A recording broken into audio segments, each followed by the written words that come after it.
the results of what Hurricane Sandy could do to an average city like New York City.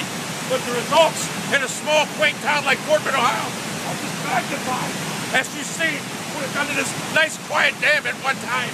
And it pushed water all the way down and it's vehemently flooded throughout the environment. As the convection in the air has come up. And this thing here, this dam, could collapse at any minute right now. And the Portland, Ohio officials right now are very worried about it as we have massive amounts of rainfall on the way right now. And I gotta tell you right now, this is the most criticized thing that I've lived through all my life and I've never seen nothing like this before. I'm afraid it's coming. The dam is coming. If the dam breaks now, I'm gonna have to run that way because I will ultimately die in this place. But the dam is just going crazy right now. Water's gushing this way in the water. You couldn't fish here if you wanted to, people. This is the most unbelievable thing I've seen. The most awesome spectacle that I've ever seen in my life, and I brought it to you right here.